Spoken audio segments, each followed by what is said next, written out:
Fries went a-flying and his orange drink covered his lap.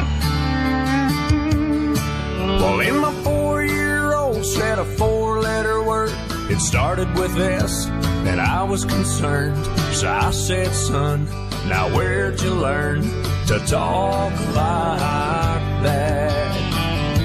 He said, I've been watching you, Dad, ain't that cool? I'm your buckaroo, I wanna be like you and eat all my food and grow as tall as you are. We got cowboy boots and camo pants, yeah, we're just alike, hey, ain't we, Dad? I wanna do everything you do, so I've been watching you.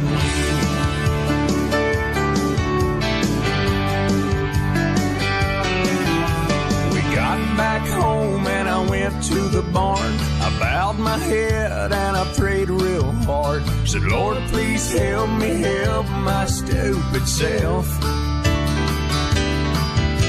Then this side of bedtime later that night, turning on my son Scooby-Doo nightlight. He crawled out of bed and he got down on his knees.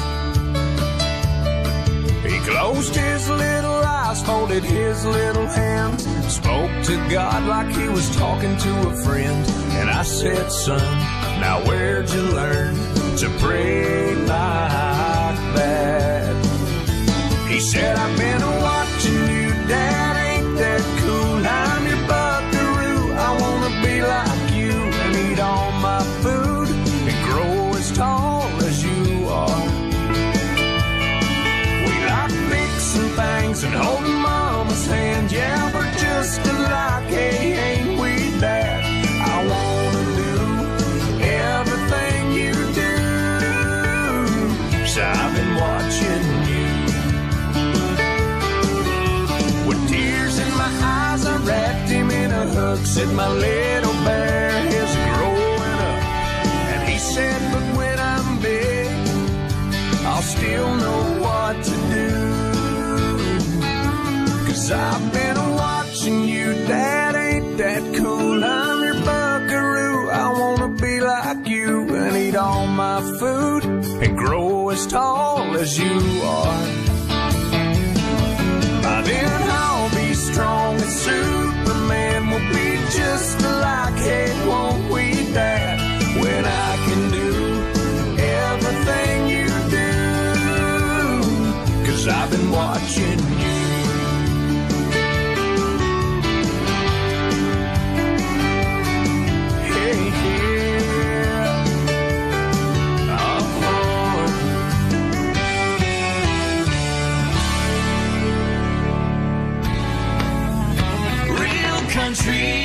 This is the Hudson Valley's home for classic country favorites. In the corner of my mind stands a jukebox. It's playing all my favorite memories. One by one they take me back to the days when you were mine. And I can't stop this jukebox in my mind.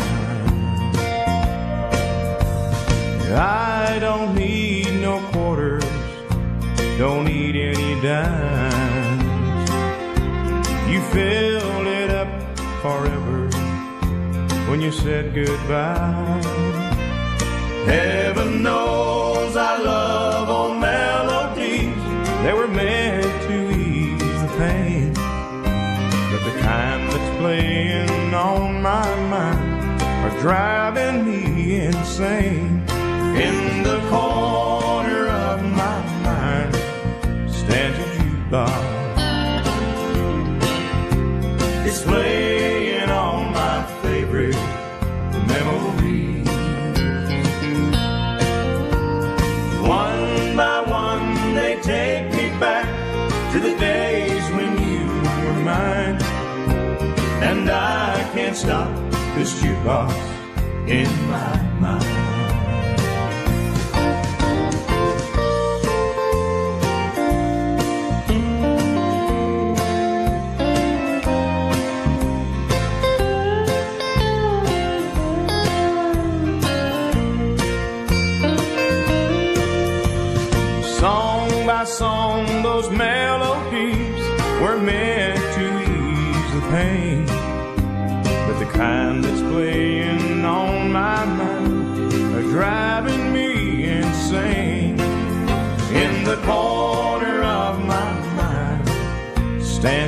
jukebox,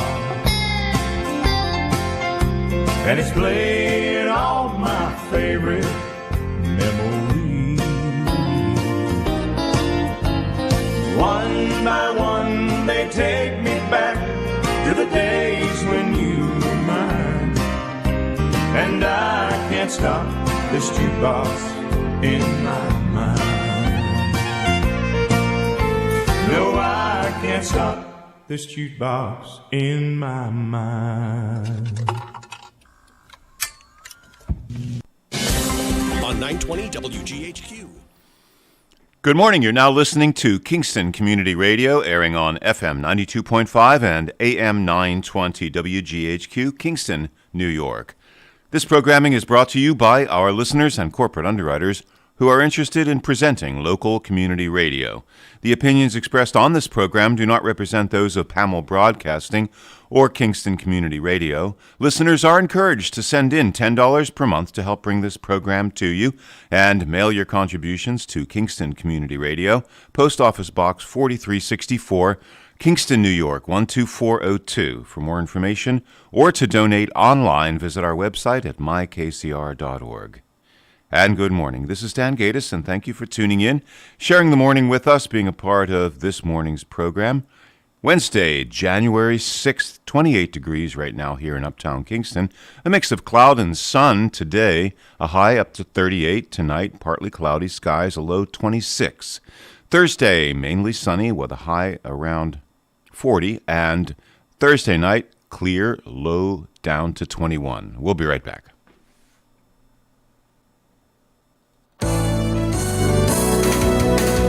You're listening to Kingston Community Radio on WGHQ Kingston.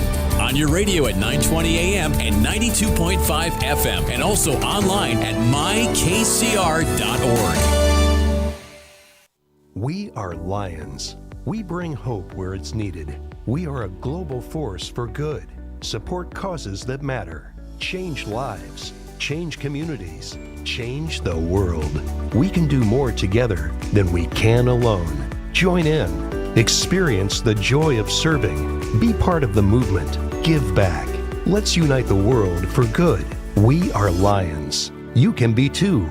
Visit weserve.org. Imagine being fired because of who you love. Imagine being denied medical treatment because of who you marry. Imagine being evicted because of who you are. Millions of Americans don't have to imagine this. They have to live it. Because in 30 states, it's legal to discriminate against LGBT people. Get the facts at beyondido.org. Brought to you by the Gill Foundation and the Ad Council. Hi, this is Scott Harrington from Hurley, and I support Kingston Community Radio because the people need a place to have their voice heard, and it's lost in corporate radio, so please keep listening and supporting our station. Thank you for being with us on KCR, Kingston Community Radio, WGHQ, 920 on your AM dial, 92.5 FM, and streaming online at mykcr.org. KCR's Talk Radio, 331-9255 is your number. And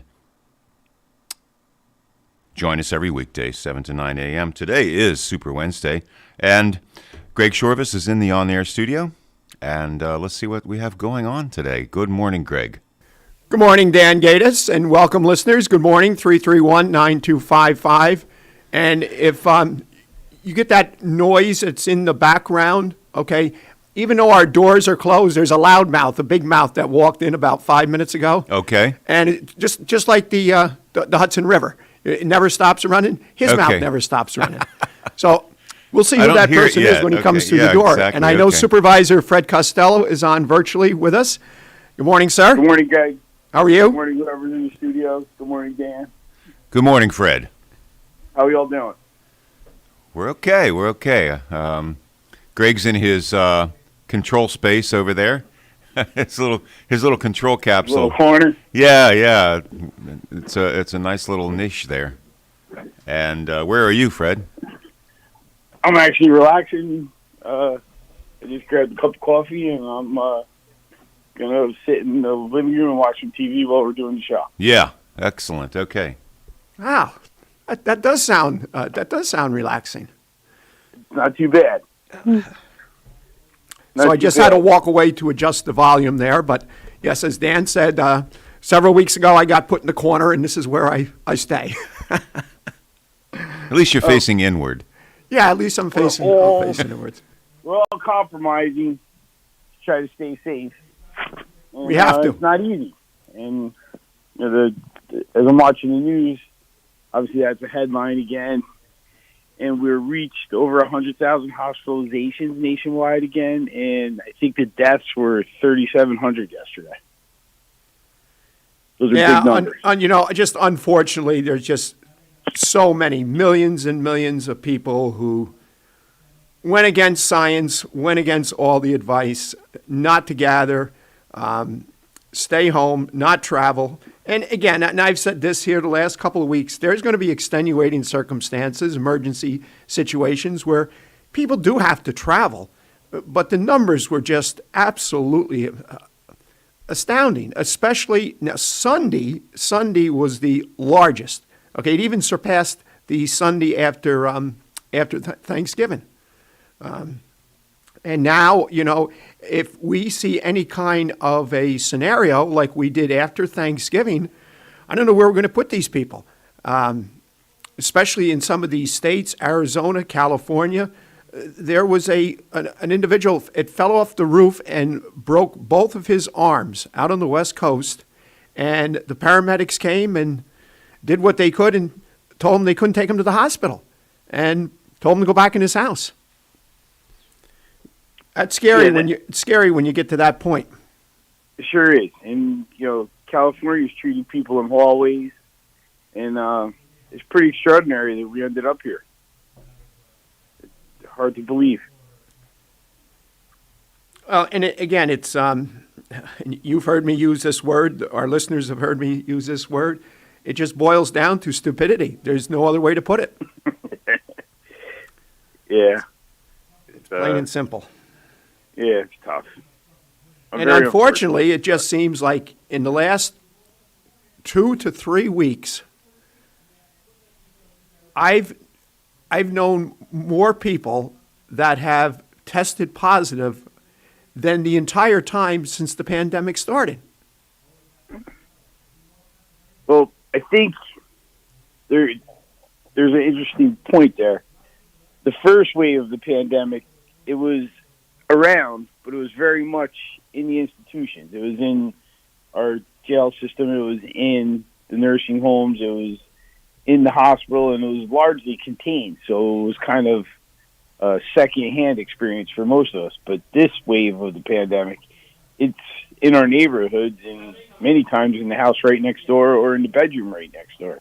So this experience is defined much differently with the community spread. And, it's been a challenge. There's our answer, Dan, that just came through. So Fred, we've had a lot of distraction here the last 10 minutes because an individual walked in, and even though our doors are closed and the setup down here, I could barely hear anything else except this individual with his big, loud mouth. You're holding us and our listeners all in suspense. Well, he went into the control tower now to bug Dan. Bug Dan for a little while. I got a pretty good guess who it might be, and I'm pretty sure you can take a very good guess, a very valid guess, who that individual is. Perfect. Good. So this week we have our Police Wednesday, right? I'm sorry, what was that, Fred? This week is our Police Wednesday show? Yes. Yeah, we've got actually quite a lineup, and now he's coming out of the control tower, and that individual is Police Chief Joseph Sinagra. Good morning, sir, from Sorgeties. Good morning, Greg. If my voice is like flows like a river, it's the Hudson, and you're the Nile. How long, Dan? Did you give that to him? He didn't think of that, did he? He did, all by himself. Yeah, I didn't say anything. It must be the bottom of the hour, comedy hour.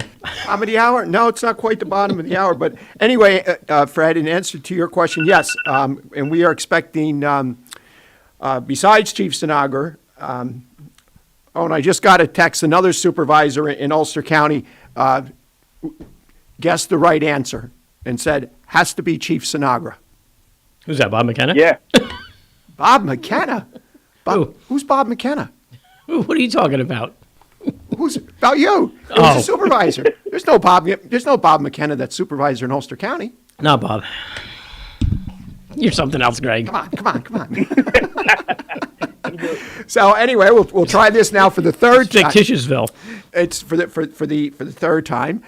We have Sheriff Juan Figueroa, who's going to be coming in with. He may be coming in. He may be calling in. Is Dr. Ed Lawson, who is the founder and president of the Family and Community Engagement Services, FACES.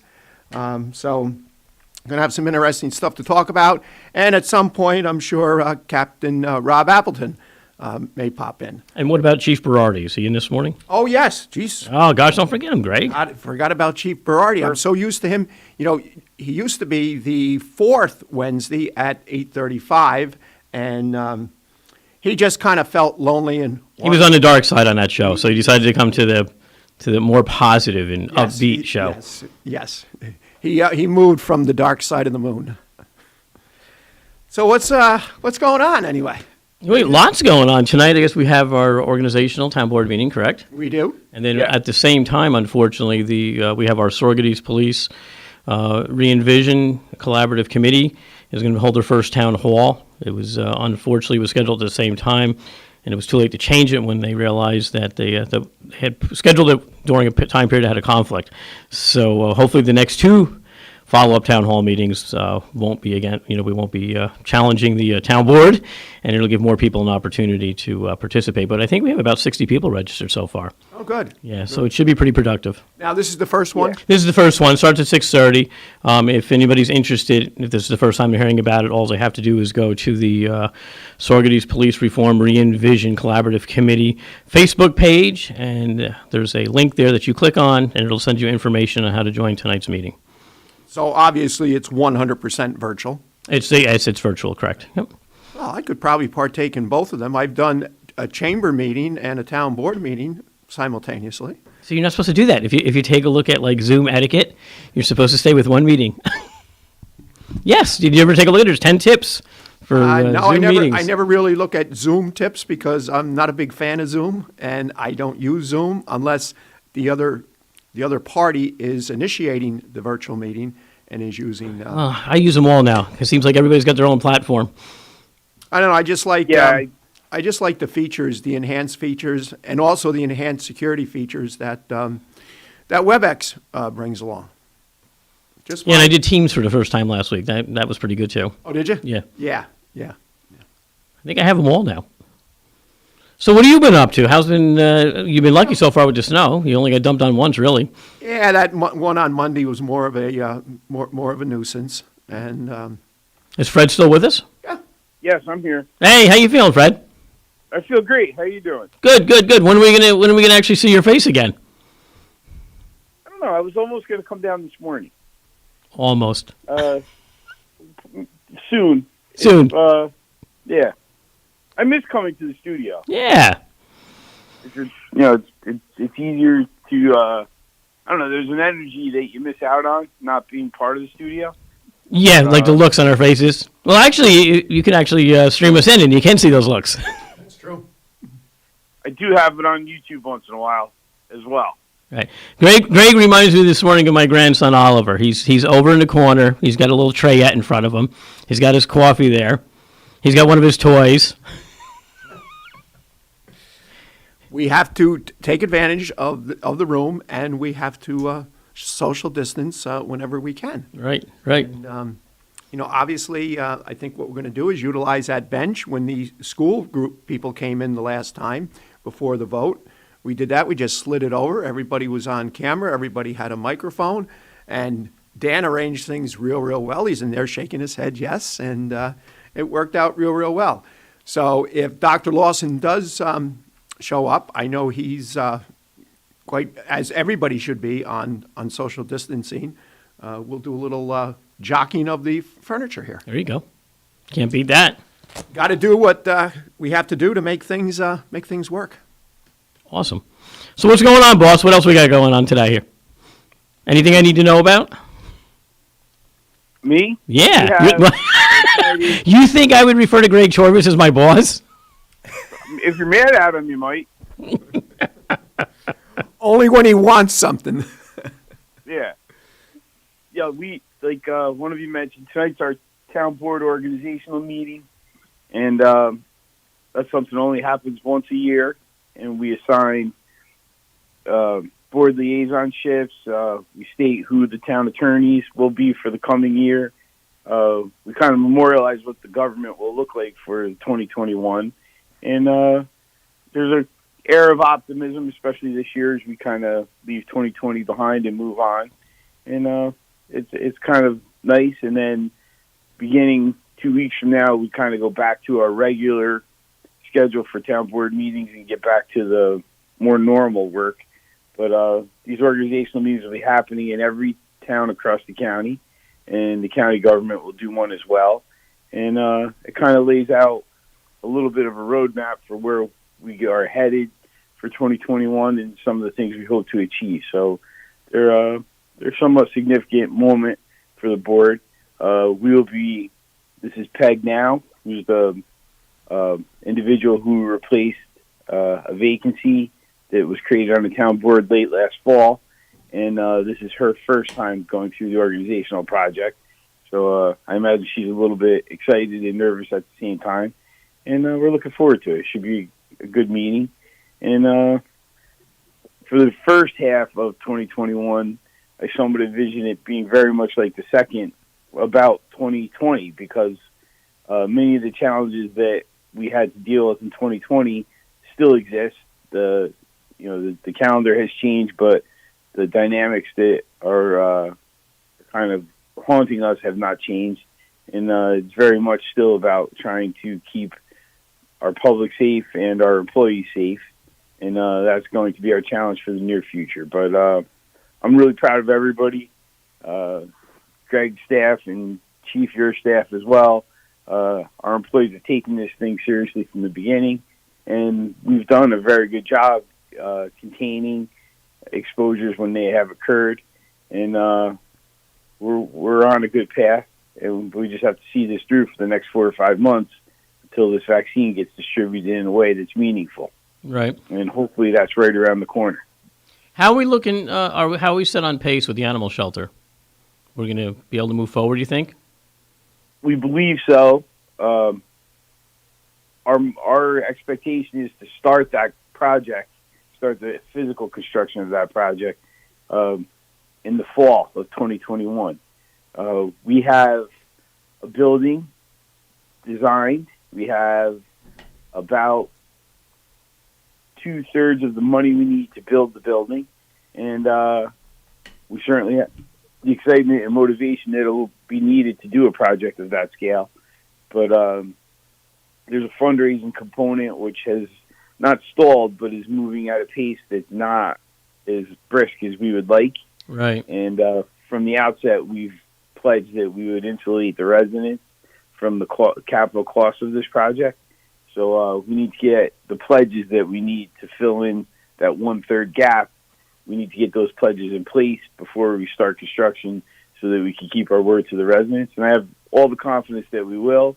It's just been a little bit challenging to raise money when businesses are still struggling because of COVID. But I don't believe this is going to last forever. And I do think once the vaccine is distributed in a meaningful way, we will start to bounce back rather quickly. Right. You know, it's interesting if you talk to some individuals that lead up some charitable organizations, they really felt that coming, towards the end of 2020, when they were looking for money to be able to provide for families, they thought it was going to be tight and that they might not make their same numbers that they had in years past. And surprisingly, they were able to surpass those numbers. So there's a lot of generosity out there. So hopefully we got a lot of animal lovers and those pledges will be made. I agree. We may be surprised. It's just, there's families in need, and kind of appropriately, the organizations that have tried to help families have gotten good responses. I think Boys and Girls Club was overwhelmed by the response they had for their fundraiser, but Boys and Girls Club has really made an extraordinary response, and their impact went far beyond just their members. They were, when we did the resiliency program last spring, the local chapter in Sargis and Diamond Mills got together and they served thousands of meals for families who were in need for months. Right. And, so that was just a tremendous experience and a testament to the infrastructure that they had in place. And I was happy for them, and it was appropriate that they raised as much money as they did. So those organizations earned what they have gotten, so to speak. And we feel strongly that when we do get around to asking for the funding we need to do the animal shelter, that people will respond positively as well. And we just got our statistics from our animal shelter, the number of adoptions we did for the year. And it was pretty extraordinary because they have also been impacted, and the adoption community has been challenged as well. So we average about 300 animals per year, and that is up this year. We did 379, and we expect that number to grow when we build the new facility. And one of the ways we're confident that will grow is our shelter, along with the Ulster County SPCA and other regional shelters in our area. Many states, especially in the southern part of the country, do not have the robust spay and neuter programs that we have. And when they had the hurricanes hitting the Gulf Coast, a lot of animals were displaced, and actually a lot of puppies. So we participated in it, and it was a really interesting relay where they would bring animals from the Gulf Coast to the central part of the country. They would be intercepted there by another volunteer. That volunteer would take them to the Northeast, and then our staff would meet those volunteers at relatively nearby locations and bring them to our shelter, the Ulster SPCA, and other shelters in our area that were helping. And it was pretty easy to find puppies' homes, and that was part of the reason for our increase. But if those efforts did not occur, down south, it's common that those puppies and the other animals that were displaced could have ended up in kill shelters. So that was a really noble project. I'm glad we were able to play a small part in it. And, the shelter business in our part of the country is really a network that works closely together. And there's some really great people who put a lot of time in and help facilitate a successful program to make sure animals are safe and end up in homes with good families. And sometimes families need help to make sure that they can support their pet, and those resources exist too. So it's pretty uplifting to be a part of that. And as we reinvent our infrastructure and build a new facility, which will give us the opportunity to house animals in a more appropriate way and participate in that system in a more appropriate way, I think our residents will be really proud. And it's not just a Sorgy story. Our shelter is located near Woodstock, and about half of the volunteers that help our shelter are from Woodstock. And those folks really enjoy being part of this network, and they're a big part of why our shelter has been successful all these years, and we only expect that to expand as well. Right. As we get the new facility up and running. So it's going to be, that's an exciting project, Chief. I'm glad you brought it up. Yeah. Hey, Fred, just out of curiosity, you may or may not know the answer to the question, but how many shelters do we have actually in the county? We don't have a whole lot, is that correct? I think shelters, there's only two. I think there's the SPCA and us. Okay. But there are some resources in the southern part of the county, and I'm not quite as familiar with those. But, and there's been kind of a reinvestment in shelters. The Ulster County SPCA, I think their facility is over 20 years old now, and it's actually, they've reached the capacity that was designed for, and they are in need of a capital project as well at some point. Right. And we spent time at the Dutchess SPCA. They just did a major renovation project. I think theirs was within 5 years, and they built a tremendous facility, and they've been able to expand their network of volunteers.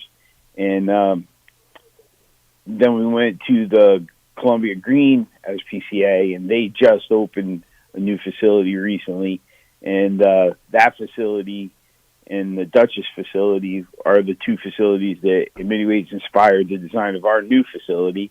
The original thought, for folks that are familiar with where our shelter is we wanted to move the shelter out near 212 and kind of have a retail visibility component, thinking that that would motivate people to come to the shelter more often. And then after we visited other shelters, we realized that a rural setting where there's trails near the shelter is a better experience for the animals and for the volunteers who come, because you can just walk inside, grab a dog, take it for a walk through a wooded trail. And obviously, dogs would prefer to walk on a natural base versus a hot blacktop or concrete that might have been treated with salt or something like that. So, makes sense. Go ahead. You had a question? No, I said that makes sense. I said that's I guess a lesson learned by taking road trips like that. Yeah, it's always it's always good to see what other people. We learned so much going to the other shelters. Mohawk Hunting built a really big shelter. I think they adopt out like 10,000 animals a year, and their facility is tremendous. And they have a bottle recycling program that raises over $100,000 a year to help the operational costs of that shelter, which is just it's extraordinary. And it's all run by volunteers. And they built, their hospital had state-of-the-art veterinarian capabilities on site, on staff. We certainly couldn't justify something like that in Sorges, but we want to increase our annual adoption rate from the current 300 plus to hopefully 500. There's an economic scale when you do 500 animals that kind of helps with the operational cost of a shelter, and that's our target goal. And for a small regional shelter, that seems to be a healthy size and a healthy target to try to operate within. And we believe confidently that demand exists. We probably could exceed that demand, but we certainly do not want to create a competitive situation with our peers. We just want to serve that niche that we've kind of found ourselves in. And, Ellie does a great job. She operates the shelter, and she has some young staff that's just dedicated to the concept and does a tremendous job. So she's truly one of the unknown heroes of Sorgetes. Yeah.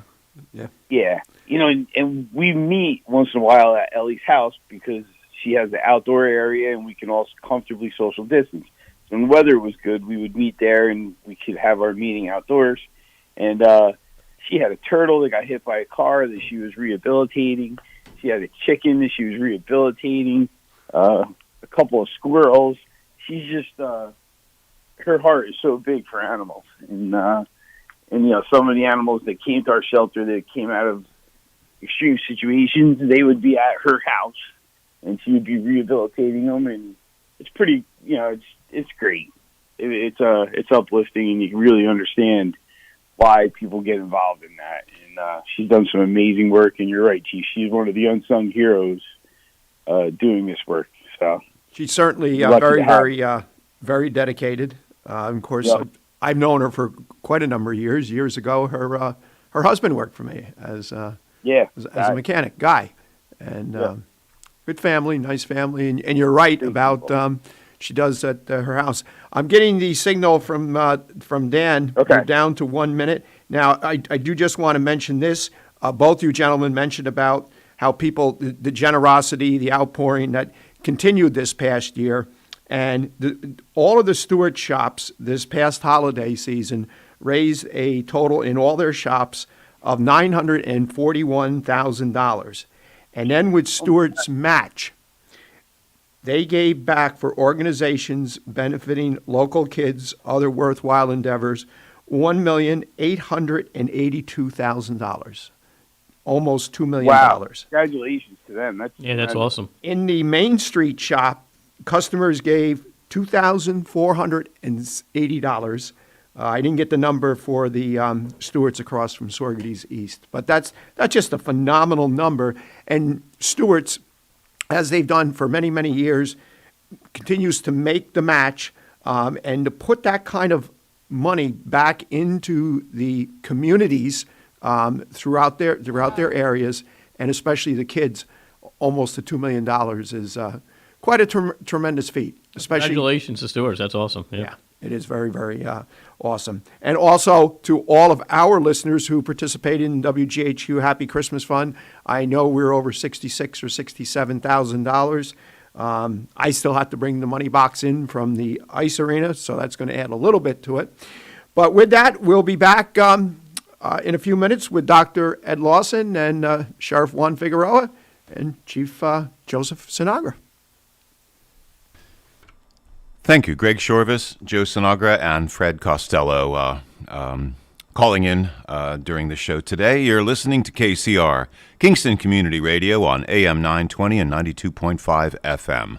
My name is Dan Gatis. It's 7:31 a.m., Wednesday, January 6th.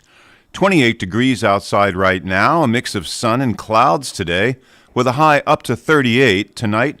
Partly cloudy skies, a low down to 26. Thursday, mainly sunny, a high around 40. And Thursday night, clear with a low down to 21. And Friday, sunny skies, a high of 38. Friday night, partly cloudy. It's a good week. And we'll be right back.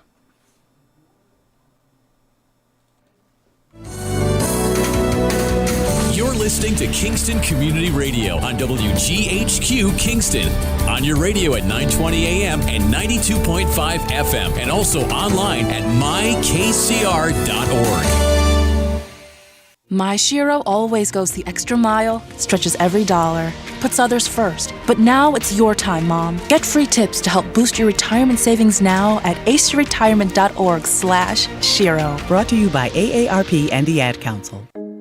The Home Energy Assistance Program can help make winter a little warmer this season, with financial grants to eligible households to help pay heating or utility bills. Are you in need of assistance or know someone who is? Find out more about the benefits and eligibility requirements of the HEAP program by contacting your County Department of Social Services or by visiting the Assistance Program section of Central Hudson's website, centralhudson.com.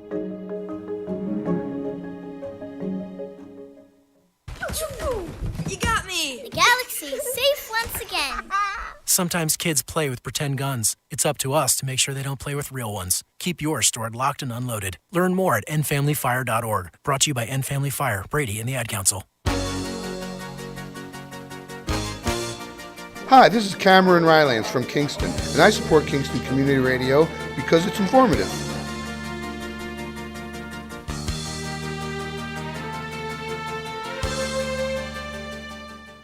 And thank you for being with us on Kingston Community Radio. Wednesday, January 6th, 28 degrees here in Uptown Kingston. You're listening to 920 AM or 92.5 FM, or you're streaming online at mykcr.org. This upcoming portion of Kingston Community Radio is brought to you by Ulster Savings Bank, many locations throughout the Mid-Hudson Valley. Now let's get back to the on-air studio with Greg Shorvis and Joe Sinagra and Fred Costello. Welcome back. Thank you, Dan Gatis, and welcome back, listeners. For those just joining us, 331-9255 is our call-in number. In the studio here with me is Sorgady's Police Chief, Joseph Sinagra. Fred Costello, supervisor from the town of Sorgades. Are you still on virtually, sir? I sure am. Good morning, everyone. Good morning. Morning. And we are expecting Dr. As he looks. Edward Lawson. I just want to make sure I don't botch his title here. Just relax now, Chief, okay? I like that. I can see the look on your face. It's priceless. Founder and president of the Family and Community Engagement Services, FACES. So he's going to be joining us virtually shortly.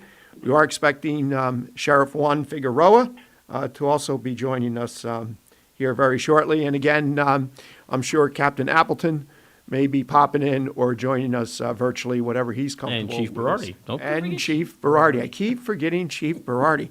Geez, I hope he's not listening on the radio, because he's liable to come in here with a baseball bat or a billy club and start smacking me. And being I'm in the corner, I have nowhere to go. No. We re-envisioned. He'll come in here with cotton balls. Cotton balls, okay.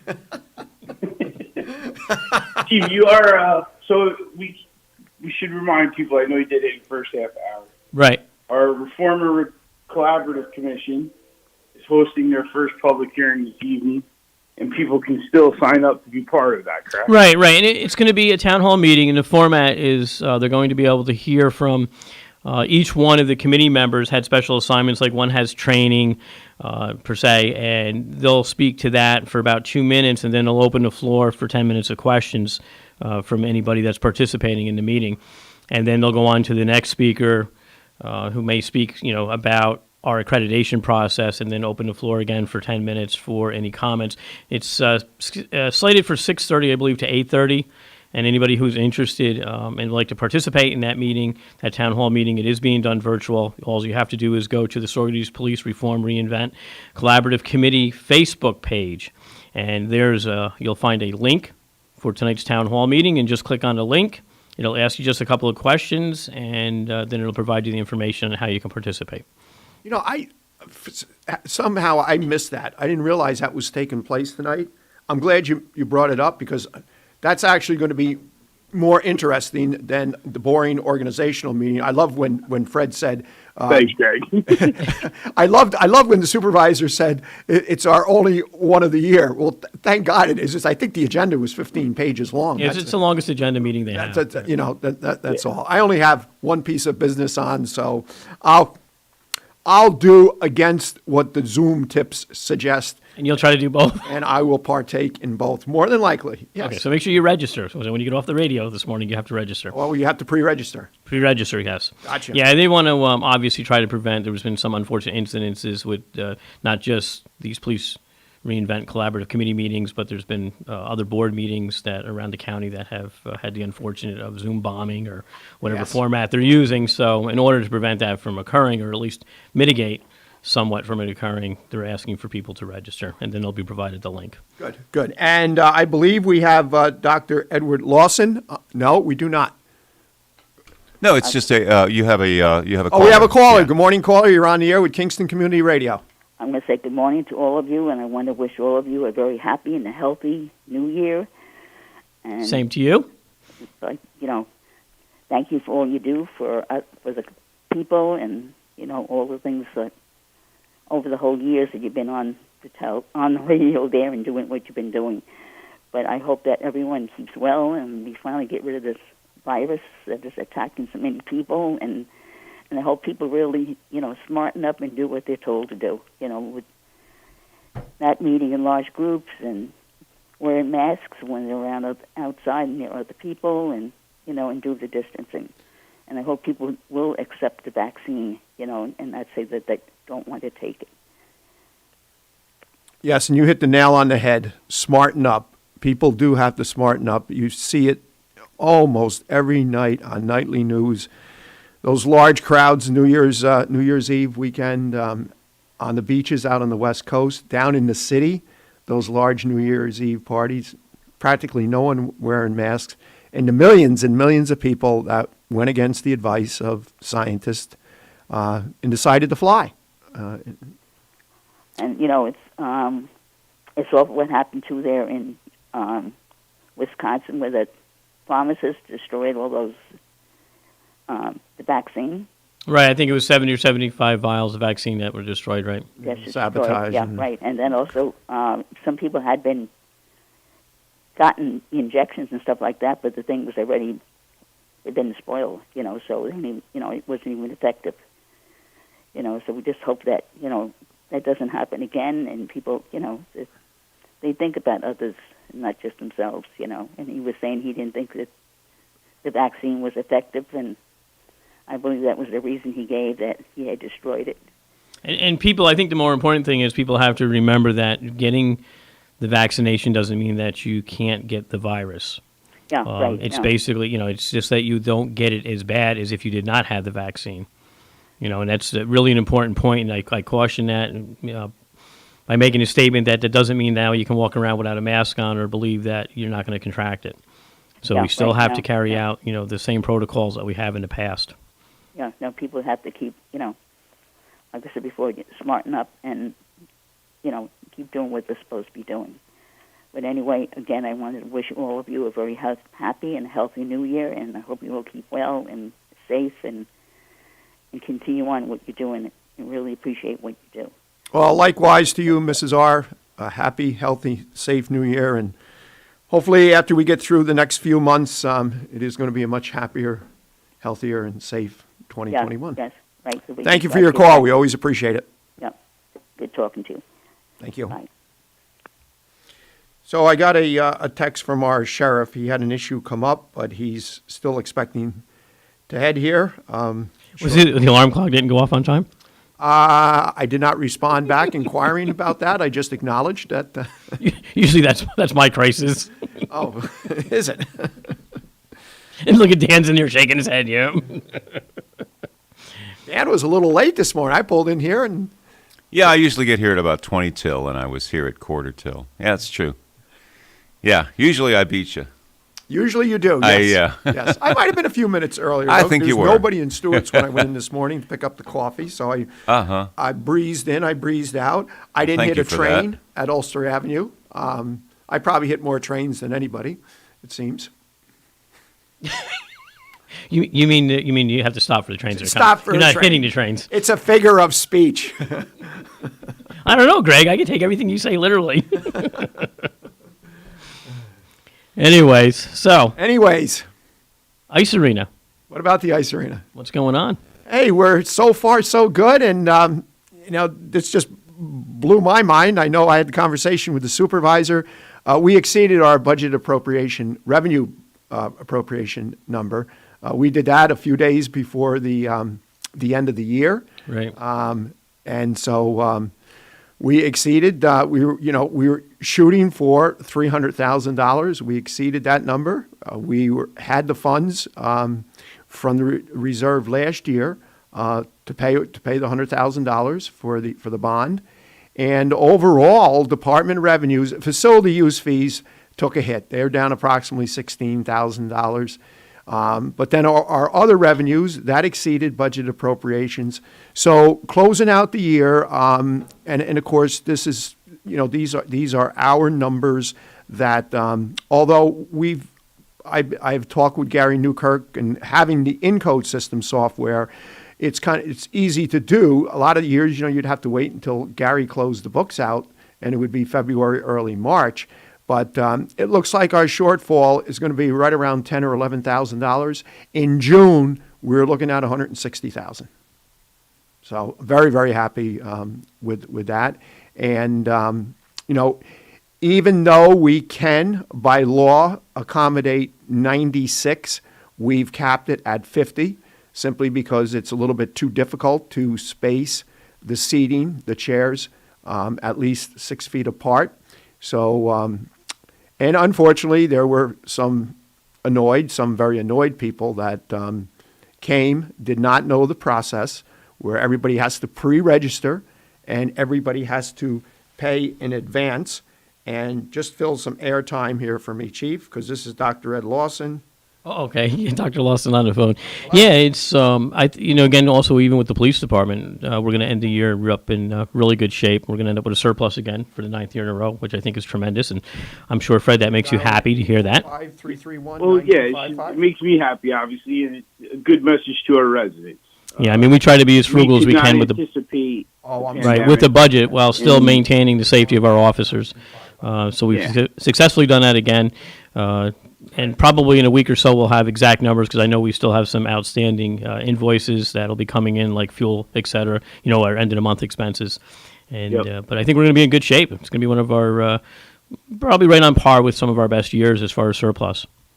Yeah, I'm extraordinarily grateful to both of you and the rest of the town. Overall, this is the theme. I know when we had department head meetings, we had serious conversations about the financial impacts of the pandemic, and we did a lot to insulate ourselves from the challenges financially that presented. Right. And those efforts were fruitful as we close out 2020 and we look at the revenues and how we performed for the year, and those efforts that you folks made and the rest of the town department heads made are going to be fruitful, and we should finish the year comfortably in the black. And that was not a given that would happen. No, because in the beginning of this whole pandemic last year, there was a lot of cries and concerns about where we were going to be financially, by the end of the year. We did not purchase any equipment because I had told the board early on, I had mentioned it in the department head meeting, whatever shortfall in revenue, we were going to make up with surplus in expense. And now that we've seen those numbers, a new truck has been ordered, and we've done quite a bit of purchasing that we held off on. I believe now we have Dr. Edward Lawson. Good morning, sir. Good morning. How are you this morning? Fine, thank you. Good morning. Good to have you. Sorry about the little mix-up with the with the phone number. And Sheriff Figueroa texted, and he had an issue come up, but he's still planning on joining us. And, sir, you're the founder and president of Family and Community Engagement Services, FACES? Yes, I founded FACES back in 2016. I'm also a professor at the State University of New York at New Paltz. So give us some little insight and more detailed on your on these services. Okay, so probably back in April or May of last year, in the midst of COVID, I had the pleasure of meeting Sheriff Figueroa, and we were discussing the issue of diversity, equity, and inclusion. My work has allowed me to do training across the country in New York City, training the New York City Department of Education employees around implicit bias awareness and mitigation tactics. We have also trained the Westchester County Department of Corrections, initial cadets and implicit bias training.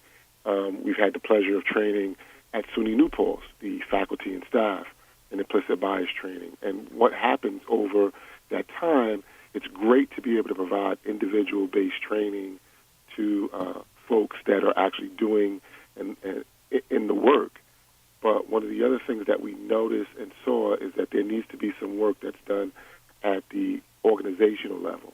And so we devised this framework to allow law enforcement and other people in other sectors to be able to utilize this framework to help them to create a comprehensive diversity, equity, inclusion local action plan, to be able to help them engage in community engagement in a way that is more robust and substantive, validating and giving stake to everybody that's in the community.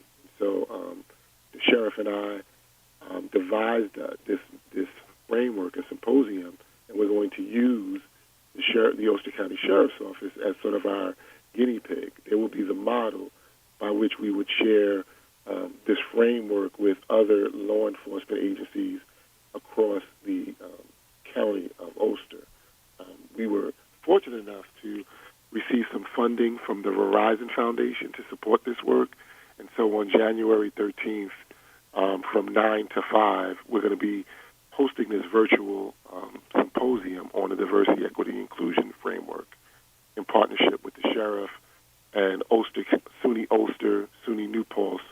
We're going to have a few guests. I can share the run of the event with you if you like, but that's kind of the genesis of it, to be able to share this framework or model for doing diversity, equity, inclusion work in Ulster County.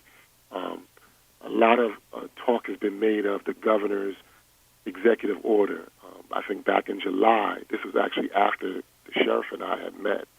Back in July of 2020, the governor of the state of New York issued an executive order requiring that all communities get together, law enforcement officers or the chief executives in certain communities, and engage the community to reform and reinvent law enforcement, its practices, its policies, to ensure that it was better engaged with the community. And so it just so happened that we had already been developing this and perfecting this framework. And so we just thought, as opposed to, going community by community and sharing this work, that we would create this symposium where everyone would be able to log on, including the community, and understand the best practices And I didn't mention, as you were coming on, in the studio here with me is Saugerties Police Chief Joseph Sinagra, and he's having his first, you're having your first town hall. And the doctor and I met a couple of months ago. He came and presented before the Ulster County Police Chiefs Association, right, Doc? Yes, we did. In fact, that's part of the reason why we wanted to do this symposium. You can imagine trying to get to every single law enforcement department. It's a little difficult. Right. This is a way for us to codify everything and allow everybody to have access to it. We will be videotaping the whole symposium, which will allow us to get to everyone and allow everyone to maybe get the content. Right, and if I'm not mistaken, the meeting you attended too, we had the chief from New York City Police Department, Terrence Monahan, was present. I think he was, and so was the district attorney. Correct. From Yep. Ulster County. That's correct. RDA. Correct. Yep.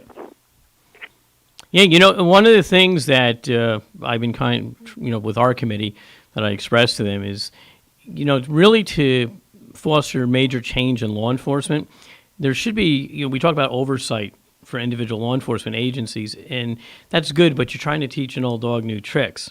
Really, we need to start at the academy level.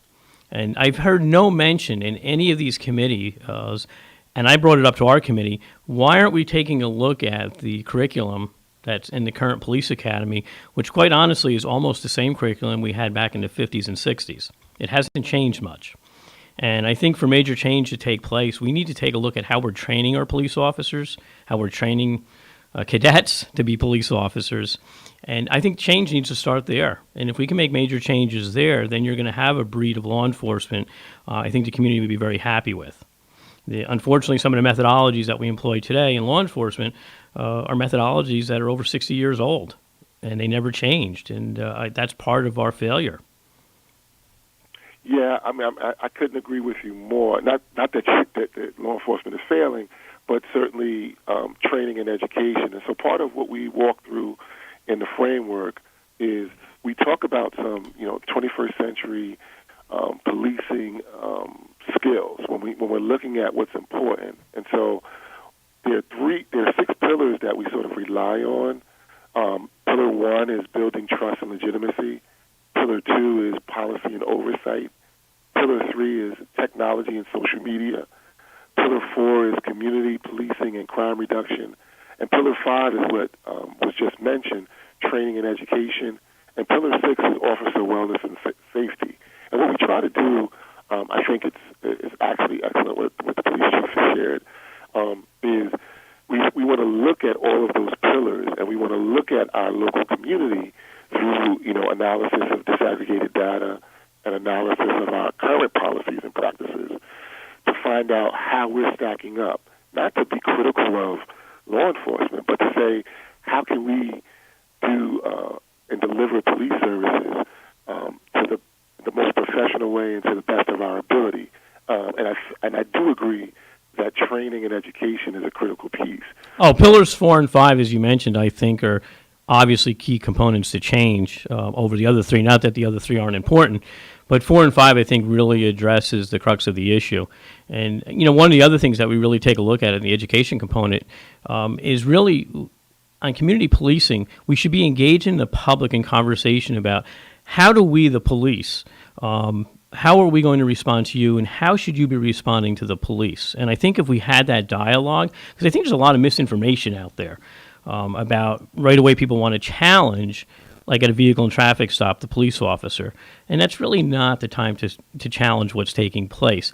But I don't think that the general public as a whole, I don't think they know better. Because nobody ever said, hey, if you get stopped by the police, this is what you should do and this is what you shouldn't do. So I think we need to have a little bit more of that dialogue too, and I think that would help, number 1, with transparency, and number 2, I think it would help strengthen relationships between police and community. I couldn't agree with you more. Just real quickly, part of the framework design is broken down into 3 elements. The first is assessment, the second is analysis, and the third is then action. And it bears on the concept of we can't solve problems that we don't quite understand. And so we want to really assess who we are and where we are. And so we begin with disaggregated data. We look at and do a SWOT analysis on the programs, policies, practices, and procedures. And then we do what I call targeted stakeholder engagement. And I think that's to your point. We need to be able to engage stakeholders to understand needs, interests, and concerns. But we also need to, and one of the elements was social media and technology, we need to be better able to communicate with the public, like you suggest. And one of the ways that you better communicate is not, like you mentioned, at the moment of the interaction at the traffic stop. Let's have those conversations in non-law enforcement kind of scenarios where we can have dialogue, where we can maybe not agree, but we can understand. That's what communication really is, effective communication. Not necessarily agreeing at every level because we don't understand each other. Once we begin to understand why and how and what we do on both sides and our interests on both sides and our interests and needs on both sides, then I think we can have more fruitful dialogue, as you suggest. But that has to happen in what I would call a targeted stakeholder engagement environment. Right.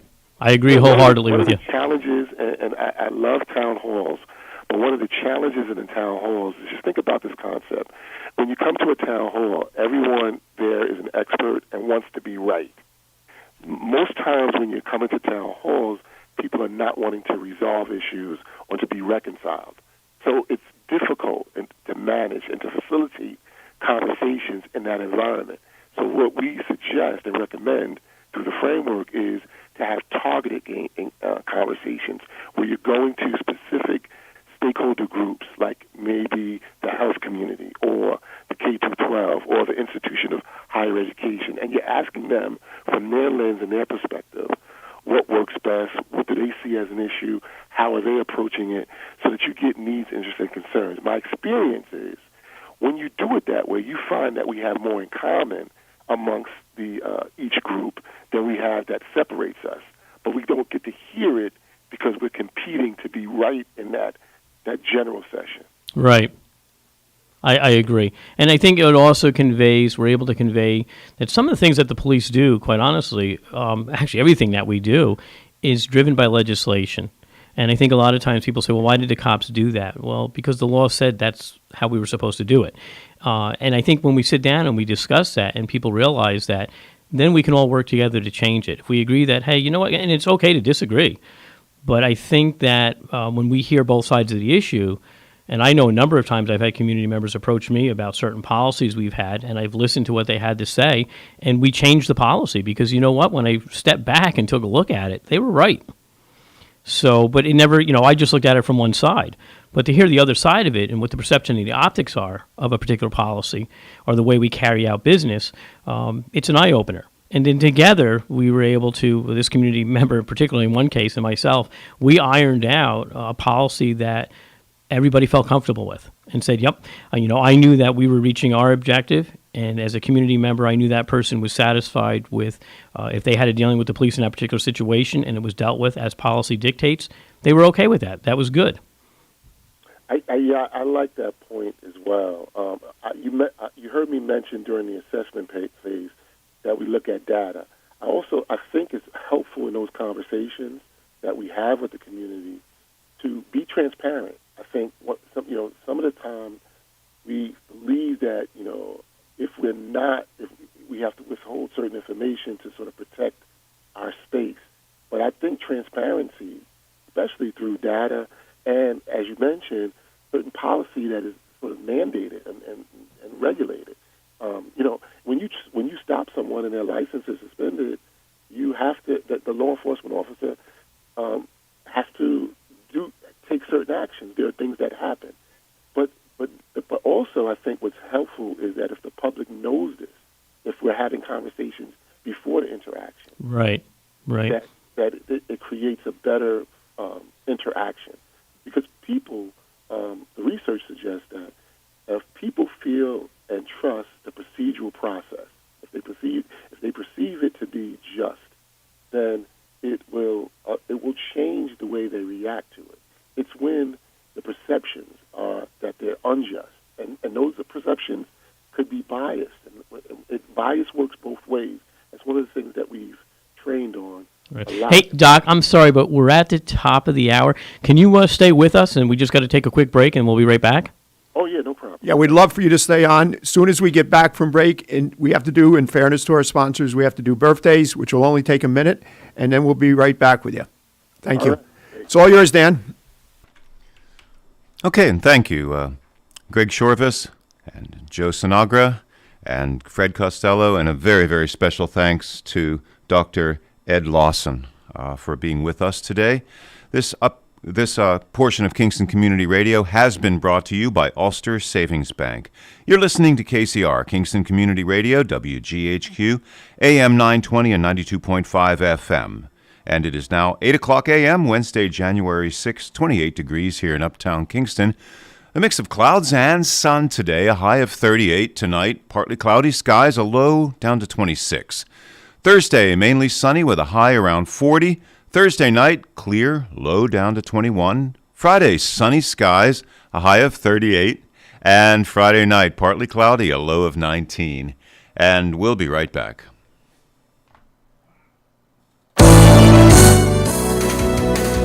You're listening to Kingston Community Radio on WGHQ Kingston.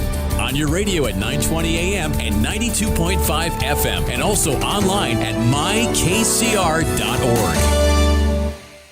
My Shiro always goes the extra mile, stretches every dollar, puts others first. But now it's your time, Mom. Get free tips to help boost your retirement savings now at aceyourretirement.org/Shiro. Brought to you by AARP and the Ad Council. The Home Energy Assistance Program can help make winter a little warmer this season, with financial grants to eligible households to help pay heating or utility bills. Are you in need of assistance or know someone who is? Find out more about the benefits and eligibility requirements of the HEAP program by contacting your County Department of Social Services or by visiting the Assistance Program section of Central Hudson's website, centralhudson.com.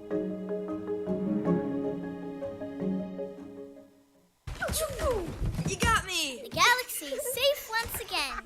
Sometimes kids play with pretend guns. It's up to us to make sure they don't play with real ones. Keep yours stored locked and unloaded. Learn more at endfamilyfire.org. Brought to you by End Family Fire, Brady, and the Ad Council.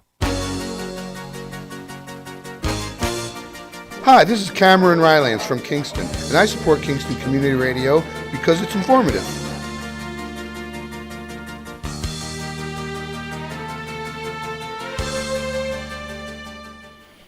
The last portion of Kingston Community Radio was brought to you by Ulster Savings Bank. Many locations throughout the Mid-Hudson Valley, locations near you. This upcoming portion of Kingston Community Radio is brought to you by Central Hudson. You're listening to KCR, Kingston Community Radio, AM 920 and 92.5 FM. Wednesday, January 6, 28 degrees right now in uptown Kingston. And our call-in number is 331-9255. Let's get back to the on-air studio with our incredible police forces that have joined with us. Welcome back, Greg. So you're having a busy day. Thank you, Dan Gatis, and welcome back, listeners who have been with us. Those just joining us, 331-9255. We've got a full studio here. We've got going to go left to right around the room. Sheriff Juan Figueroa, Ulster County. Good morning, everybody, and Happy New Year. Chief Berardi from the town of Ulster. 2020's here. 2021's here, actually. 2021 is here. And Chief Joseph Sinagra from Sorgeties, and Captain Rob Appleton, New York State Police. I believe Fred Costello, Supervisor Town of Sorgeties, is on virtually with us. And as soon as we do birthdays, we're going to get right back to Dr. Edward Lawson. Who wants to lead off? You go start. So I guess we're going to start talking about birthdays. So happy birthday to Donald Carriger from Friends at the Wellness and Healthy Lifestyle Club. Happy birthday, Donald. And next is going to be a happy 94th birthday to Betty Decker from her family. Happy birthday, Betty, and all of us here at WGHQ. And today's winner of the famous cow pie is Betty Decker. Happy birthday, Betty. Congratulations, Betty. Happy birthday. When you get the opportunity, get down to 62 O'Neill Street. right here in Kingston, New York. Wow, that cow is lively this morning. Right here in Kingston, New York, pick up your famous cow pie, which is courtesy of Boyce Dairy Milk House and Kingston Community Radio. And listeners, please continue to send in the birthdays. We'd love to have as many as possible each day. Easy to do. You can email to kcr921@gmail.com. You can postal mail to Kingston Community Radio, P.O. Box 4364, Kingston, New York, 12402. Again, Betty Decker, congratulations. Happy 94 years young. Enjoy your cow pie and have an awesome day. Dr. Lawson, do we still have you? Yes, I'm still here. Okay. Good morning, Dr. Lawson. Good to see, good to hear everyone in the audience. I'm sorry I couldn't be there with you. I forgot where I left off, but I wanted to just add a couple of things. So I mentioned some of the 6 pillars that we sort of rely on to identify best practices in law enforcement and community engagement.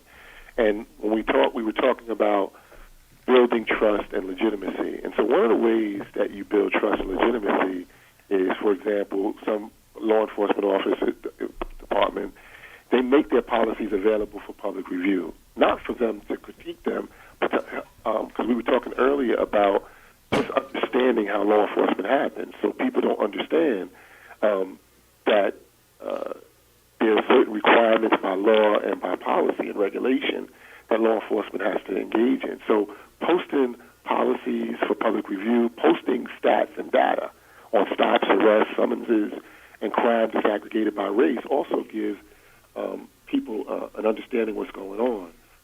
Finally, we did a lot of work. We trained Philadelphia law enforcement office, but for the fact of COVID, we would be training all 6,600 law enforcement officers in the city of Philadelphia, but COVID struck. One of the things that they did, and I work with them, is they modified their oath of office and they modified their mission statement. I just want to, just to give you a sense of what it is, read to you their new mission statement. This is after we've done work and we've talked to them about these pillars. Their mission to be the model of excellence in policing by working in partnership with the community and others to fight crime and the fear of crime, including terrorism, enforce laws while safeguarding the constitutional rights of all people, provide quality service to all of our residents and visitors, and create a work environment in which we recruit, train, and develop an exceptional team of employees. Why do we focus on mission? Couldn't remember word for word. It helps us to, have a clear guidance for how we're going to do our work, and it also gives a sense to the public that we're serious about what we're doing and we're going to focus on it. And so, in working with the sheriff of Ulster County, we looked at the oath that we take, and the oath for New York City law enforcement is generic for everyone. And so he looked and is thinking about expanding it. He looked at his mission statement and realized that it was probably on point, and so he didn't need to alter it. But these are places and ways you can begin to build trust and legitimacy amongst in the community. And I want to add to that. So you're right. We should all be looking at our mission statements because we have to change with the times. Just like policies, they're living documents. In the state police, they have a team that deals with policies 24/7 all year long up at Albany. For us in the local communities, we don't have that asset. We as leaders have to look at policies and change with the times and make sure that everything is up to speed and how we represent and work for our communities. The oath is interesting because it is very generic. It's about the state constitution, United States Constitution. But I do believe we need to change the oath, especially in my office. We're going to do it just to reflect what people want to hear, but not because of that, but because it's important for the officers to understand what their role is in society and how they're supposed to represent the community and the office that they work for. So those are important things. I want to backtrack just a little bit. And, I know the doctor said that we've been working on this for about 8 or 9 months, and that's true, before Executive Order 203. But the other thing that we started was the initial conversation and what I believe is the root cause of a lot of the issues that we're talking about, and that's economics. And what the doctor and I were working on was on a grant, which we didn't have enough time to apply for, and that involves fatherhood. And in the jail at the time, we did a survey, and we had 45 fathers. They had 148 kids amongst them. But think about that for a second, and how we as a society need to do better for those young individuals so they don't end up and they can break away from the issues of their parents. So that's something that at some point we're going to get back to. But there's so many things going on in law enforcement in our community with COVID. Bill 1, Bill 2, constraints of budgets. There's a lot going on, but at some point we're going to revisit that. But I say that because of the importance of economics. And it doesn't matter if you're black or white, it's economics, it's poor people. When I say 45 fathers, those are 45 fathers of all races. And I do believe that economics has a huge role in what occurs in society. And it's an issue that we all need to look at equally in order to talk about the program and the framework that the doctor's talking about. The other thing I'd like to jump in and add too is whenever I begin training law enforcement, we go in with again data, and so we talk about the fact. And we thank law enforcement for their service and sacrifice, and we try to explain that we understand that there's probably about about 800,000 sworn officers serving in the United States, which is the highest figure ever. But and about 12% of them are female. We explain that there are approximately 18,000 law enforcement agencies in the U.S. But we also explain, and see, the public doesn't know this as well, that not all law enforcement officers, departments look the same. Approximately 52% of them have less than 25 sworn officers. And I'm sure we experience some of that in some of the Ulster County law enforcement departments. We also share the sacrifice and the service of 1,511 officers died in the line of duty between 2008 and 2007. One death every 58 hours, or 151 per year. There was 129 fatalities in 2017. So we constantly look at this data because there's a misperception and there's things are reported and it's not actually accurate. So we want to get to the real facts so that people understand it. Because if you again, going back to bias and perception, it's based on perception, and we all have a perspective. And it is in fact the case that two people can look at the same thing and walk away with different thoughts and ideas about that thing. So we want to practice this engagement on a regular basis. We want to be able to, one of the tactics that we share is in trying to build trust and legitimacy is going to the local football game, the high school football game, but go outside of uniform. Just go as a regular member of the community and cheer for the team to create that kind of bond and that kind of camaraderie in the community. Yep. The last thing I'm going to say on that point is this. Most law enforcement departments have a complaint process where people can come in and complain, but very few have a accommodation process. So it's almost like you're going to get what you seek. We encourage law enforcement officers to not just have a complaint process where people can come and register complaints, but also have accommodation process where people can come in and talk about the great job that law enforcement is doing. If you don't have that process, but there are people out there that would say that, there's no place for them to do that. And so part of that technology and social media and coming of age conversations that we need to have include perception management process, how we can better engage the community through technology that we currently have. And I know the sheriff is active in that kind of work as well. As I'm talking, I'm thinking another thing that was mentioned at the top of the show, we were talking about training and education at the academy level. and the sheriff can share some conversation around what we're doing at that level beyond just the training and education of law enforcement. And I'd like for him to speak to some of the civilian or citizen academy work that we're doing, some of the other social sort of service-leaning programming that Ulster County Sheriff's Office is going to be planning on doing as another attempt to engage the community in a broader and more dynamic way. So I think community interaction is extremely important. Everyone at this table here does it. Every single one of us do it. And I think I speak for myself, we don't put it out enough. We don't tell the people what we're doing enough, whether it's giving free car seats, whether it's the cadet program, which, by the way, we hired three individuals from the cadet program, and two of them are from the city of Kingston, and they scored like 90 and 95, and we are in the process of hiring.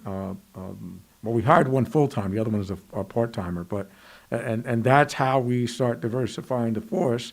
But we start at a younger age, and I think I heard the chief talk about that in relations to the police academy, how we have to train officers when they first come in.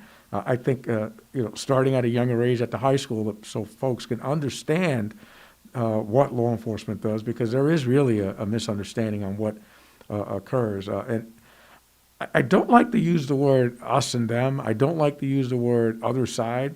Now, we are all on the same side. We all want the same thing. And I think it's important that we look at it that way. And if there's some criticism, accept it and move on.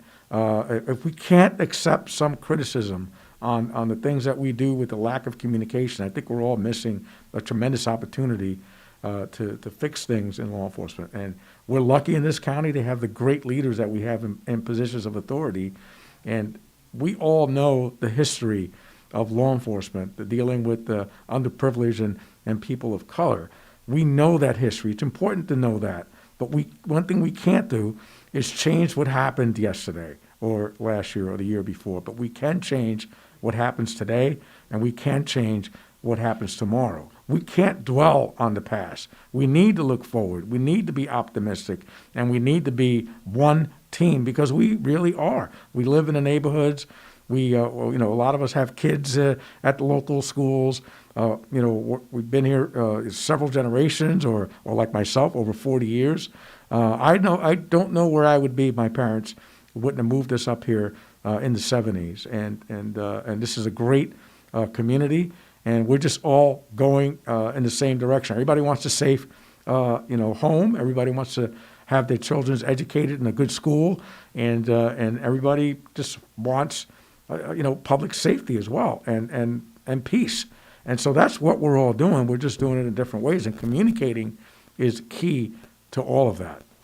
You make some very, very good points, and seeing it more than a lot of, because of the interaction that I have with our local police chief, that long conversation you had with me on Sunday, the sincerity and the dedication that all you people bring to the table is remarkable. And we're very, very fortunate in Ulster County. We've talked about this time and time again. And you had mentioned you don't get enough out there of what you are doing, but none of you, including myself, like to toot our own horn. And that sometimes, by not tooting our own horn, is detrimental. Why is everybody pointing at the chief? He's pointing at Greg. Very, very well said, Greg. And I gotta agree. And obviously, we all know if we listen to this radio show, we're usually pretty good at jawing at each other once or twice throughout the show. But I agree. That's been a big part of the Town of Ulster's Reform Committee, was about it's based selling yourself. Selling what you do, selling why you do it. And a lot of what I saw was it's a misunderstanding. The public doesn't know why we do certain things. It's not their fault, I would guess, because the fact is, unless you're involved in this field, you don't really look into the deeper issues of why we do what we do and how we do it. But it's about explaining why we're doing things, explaining why the officer brings the person out of the vehicle during a traffic stop. Just simple things like that that the public generally wouldn't perceive it as. And that's been a lot of the hurdles that I've seen that my reform committee has understood, because it just taken the time to explain it to them. I just wanted to jump in. I think one of the things that we want to encourage, and we use the framework to do this, is after we've done an assessment and we now have data and we have information about who we are as an organization and how we go about doing the things that we do, we want to move to analysis. And a part of the analysis is goal setting. And what we want to do is we want to set SMART goals, specific, with a SMART stuff, specific, measurable, achievable, result-oriented, and time-bound goals. One of the things that I've noticed in some of the commission and the work that people are doing locally is they do a pretty decent job at trying to get the voice from the people. But then the next step is to create and set up measurable goals, because that is going to point and it's going to be your beacon to get you to where you want to get. If you want to be a diverse and equitable and inclusive community, then you're going to have to set goals, and you're going to then engage in evidence-based practices to achieve those goals. And so what does that look like? That looks like saying that you want to reduce the amount of stops that are based or bias-based. And so then it drives your action in order to achieve that goal. And so that's one of the things that we will be emphasizing during the symposium, is that it's great to get the conversation. We would like it to be targeted stakeholder engagement. We do want you to own your data and your narrative. Organizations, one of my favorite books is The Art of War by Sun Tzu. Not again, like the sheriff said, that we're not adversarial, but, and I'm paraphrasing a particular paragraph in the book, but what he says is, if you know yourself and you know your enemy, you'll be victorious in 1,000 battles. And I like to bring that into this dialogue to say this is very important. No journey begins without self-acknowledgement and self-awareness. And what I tell my students is the hardest exams are self-exams. We want to be able to understand who we are and how we operate. And clearly from this call, the folks on this line have that down pat. You're acknowledging staying with the times. You're acknowledging the importance of data. You're acknowledging the importance of engaging the community to give voice and to validate and to cherish every stakeholder in the community.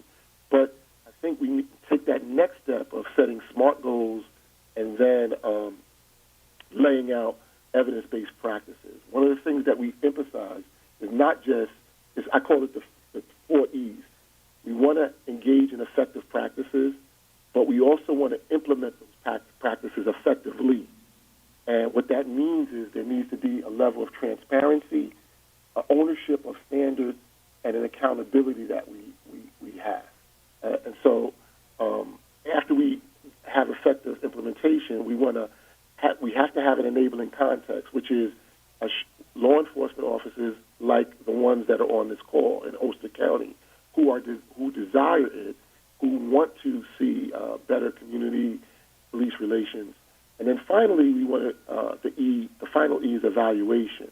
We want to constantly and continually look at our policies and practices and procedures and our performance to ensure that it's the highest level. That's how we take ownership of it. That's how we sort of get to where we want to go to. One of the challenges, again, as I said, I see in some of the Reform and Reinvent commissions is that we're not looking at some SMART goals that drive sort of our action. Well, there's only one thing that, Doctor, that I would caution you on, and I know you said SMART goals, and they certainly need to be that. One of the things that concerns me from time to time is that law enforcement is overall we're not a factory. We don't produce widgets. We react to things, whether it's radio calls, observations that are made out on the street. So to have concrete goals, one of the things that I get concerned with is because obviously in the state police we expect performance out of our troopers, is that when you set goals, and I'll just use performance measures, whether it's tickets, arrests, vehicle stops, impact, answering your calls, total number of calls, those kinds of things. Sometimes that can be misleading when you're asking people to do the same thing or a little bit better than the previous year. Because what ends up happening is you end up chasing the number. Sometimes then bad stops happen because they're afraid that, I got to have this number to come in order to be a good police officer, or I have to do this in order to be a good police officer. And sometimes a situation can be forced, and we certainly do not want that. So when it comes to performance measures, you have to be careful about how we're going to achieve those things and what it means to achieve those things, because in all honesty, the police officer really doesn't have a great degree of control over what performance measures or what's going to happen in our day. There's going to be some days where nothing happens, and they're out there and they're doing their work, and so therefore, okay, we paid these people good money to go do something, and nothing happened. So did we get the bang for our buck? The problem is that there's what I call unintended consequences. By that person being out on patrol, they may have stopped something that's not measurable. And that's the problem with measurables in law enforcement. There's a lot of things that there are no measurables for, that you can't quantify and provide an analysis on. So that's where the sticky part is. In the textbooks, and I'm a professor over at Marist College, and I've been teaching for 12 years, and working with stats. Stats is a very good jump-off point, but it seldom tells the entire story. And that's part of the narrative that we also need to bring in there. There's some intangibles that we, are having a hard time quantifying and relaying to the public. But that doesn't mean we should stop doing that. All I'm saying is that stats and all the things you're talking about, analysis, goal setting, the stuff that David Horsager puts out, the stuff that's in the Wright Academy, there's a lot of training and experience, and all those things should be looked at and part of the solution, but it's not entirely the solution. Does that make sense, sir? Hello? Yes, I totally agree with you, and I apologize. But that's part of communication, right? So exactly. Let me just be clear. When I'm talking about goal setting, I'm talking about things like in building trust and legitimacy, one of the things that you might do is we might look at the mission statement. I had read a mission statement that Philadelphia created. So a goal could be to review and evaluate our current mission and to update it by a certain date. That's what I'm talking about, because I totally agree with you. Law enforcement is not like any other scenario. Mm-hmm. So we're on the same page as far as that's concerned. But we can set goals to say we're going to review policy, practices, and procedures, and we're going to look to ensure that we're building trust and legitimacy, that our training and education is on par, that we're going to, as the sheriff mentioned when he first got on, about looking at our policy and procedures and programs on a regular basis to ensure that we're achieving those types of goals, where we are looking at, for example, I mentioned the accommodation policy. I'll be curious to find out how many of the law enforcement departments, not as a test, but just I think to find out how many of you have accommodation processes to see if someone wants to give accommodation to the police, how many of you have that process. But that's a goal, right? That can be something that we look to do, that a better communication with our community. Citizen academies, getting out information around data in a way that, I know a lot of law enforcement departments have the blotter that they put out on a daily basis. But I'm talking about more sort of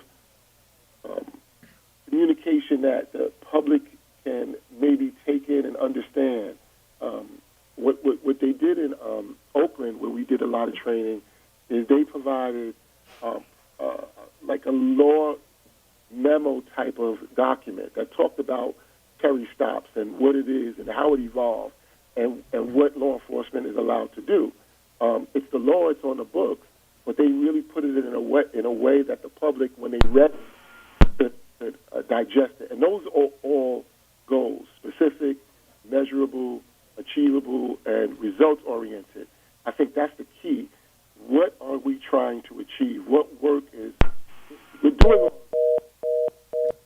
Said, diversity, equity, and inclusion. That was Fred going off.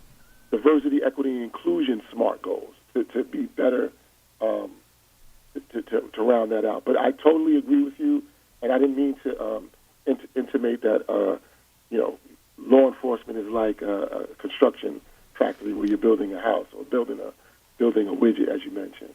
No, and I agree. I was just mentioning it as a word of caution, and we have to wrap this up for our sponsors, right, Craig? No, go ahead and get your comment in. And then No. All I was saying is as a word of caution for listeners who may not know that there's a little bit more to the dynamics than what the doctor is alluding to. Okay, so we do have to go to a break, and we will be back shortly. If you'd like to stay on, if you have anything else you'd like to add, Dr. Lawson, you're welcome to. If not, thank you very much for taking time out of your busy day. And again, we've been fortunate to have this morning Dr. Edward Lawson, founder and president of Family and Community Engagement Services. And thank you, Greg Shorvis, and all the law enforcement officers that are with us today. And a special thanks to Dr. Ed Lawson for being with us today. And you are listening to KCR, Kingston Community Radio, airing on FM 92.5 and AM 920, and streaming online at mykcr.org. Today is a mix of clouds and sun, a high of 38. Tonight, partly cloudy skies, a low down to 26. Thursday, mainly sunny with a high around 40. And Friday, sunny skies with a high of 38. Friday night, partly cloudy, a low down to 19. And we'll be right back.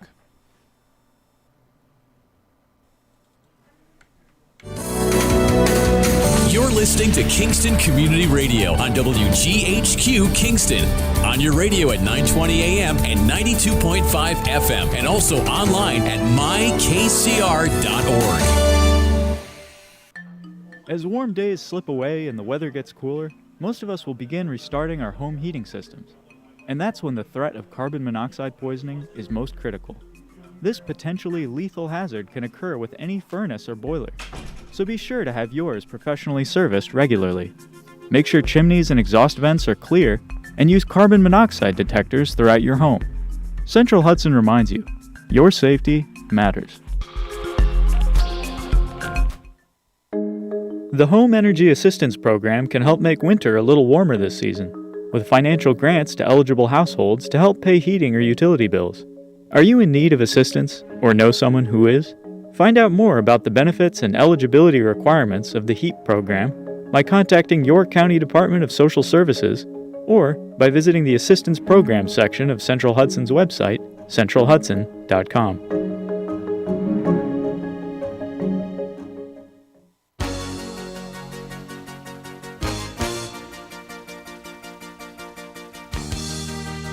Hi, this is Dina Roy from Hurley, and I support the Kingston Community Radio, and so should you.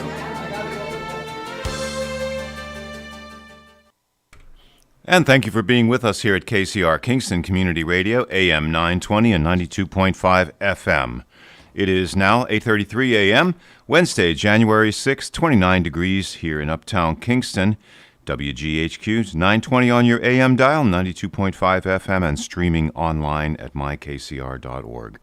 The upcoming segment of Kingston Community Radio is brought to you by Herzog's, the difference of buying local. Stop by Herzog's Home and Paint Center in the Kingston Plaza for all of your home building and maintenance and painting needs. Discover the difference of buying local, and at herzogs.com, sales are ongoing. And let's get back to the on-air studio with Chief Kyle Berardi, Robert Appleton, and Juan Figueroa, and Chief Joe Sinagra, Greg Shorvis. We've got a full house, and welcome back. Yes, we do. Thank you, Dan. And I believe Fred Costello, Town Supervisor, who has been on virtually, he is now no longer on virtually. But if you want to pop back on, obviously you're more than welcome to do so. Listeners that have been with us, thank you for joining us this morning. Those just joining us this last half hour, 331-9255. Certainly been quite a morning just listening to Dr. Lawson and the conversations here around the table. I want to jump back to something you said, Captain Appleton. You know, you had mentioned about you go out on a day and the officers do nothing. But just the sheer presence of, if there wasn't that presence, what would have happened? You know, I talk to you, Chief, all the time about it. I think I've alluded to you also, and past captains with the state police. Having a trooper car go through, we have a lot of, as you know, a lot of crap that happens at the complex. Just having, whether it be a state police vehicle, whether it be a sheriff's vehicle, going through the complex, a Sorgeties police vehicle going through the process, even if nothing is happening, they don't do anything. But if it wasn't for that presence, what would be occurring and how much more crap would be taking place? Yeah, you have to remember that the absence of crime is the efficiency of the police. Absolutely. Yeah, that's what it demonstrates, and that's one of Pallian's principles. Dr. Lawson, you still with us? Yes, I am. Awesome. Oh, I'm sorry. So I was, when we were talking I just about... want to make one comment, though, quick. Oh, go ahead. Yeah, go ahead. Yeah, Dr. Lawson and listeners, I just want you to be clear that I think Dr. Lawson is correct in everything that he's said so far. I don't want my comments to be perceived as that there's not something contributory to what he's talking about. He's 110% right. All I was mentioning is just, a moment of caution, and there are other things that that make this whole process for all of us a little bit more complicated and is very tough. The thing that has to happen is that we have to be self-aware. We have to continuously improve and learn from some of the things that have been in the past, but like you said, not live in the past. And that's a big process. And the only way that process works is with adequate self-reflection, integrity in that self-reflection, taking ownership and accountability. But then, like you said, you do have to have some goals moving forward. And all that stuff has to be smart. But I just want to add that last thing. I just didn't want anybody to perceive that I was dismissing what he had to say. We've got a caller. Good morning, caller. You're on the air with Kingston Community Radio. Good morning, gentlemen. Good morning. Morning. Question. They talk about change and stuff, trying to change the police department. Well, change is a two-way street.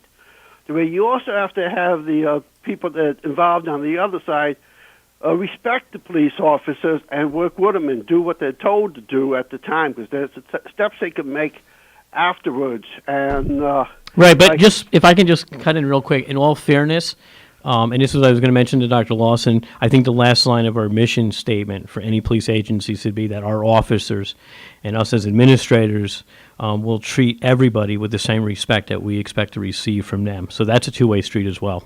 Right, yes, it is. And I just watched the video on that Ulster County Sheriff arrest and stuff. That officer did nothing wrong. She was resisting. You do as you told, and if you want to file charges later, you do it. And if you're driving with a expired license or a revoked license, you're not supposed to be in the car. And just because you run into a parking space, that doesn't mean that you can't be ticketed or charged or whatever. To where the problem is getting more and more to where people have no respect for the police officers at all.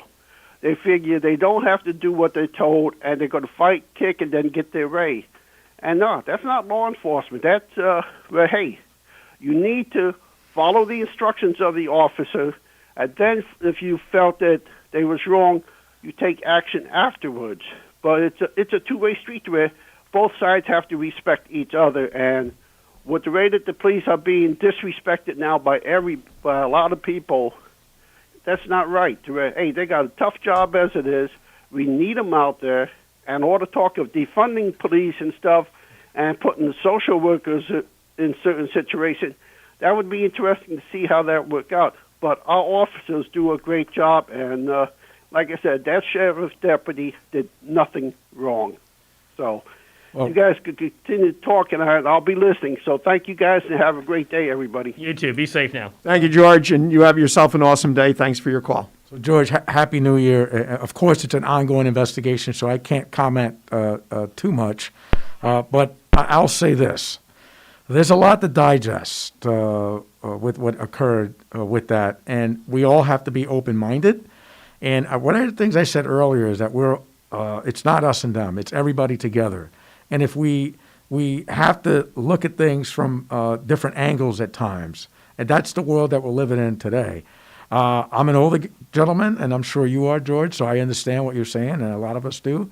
But at the same side of that, we have to have an open mind, and we have to understand where other people come from as well. With that said, I'll just say that there's a lot to digest. There's a lot to go around when it comes to handling situations all the way around.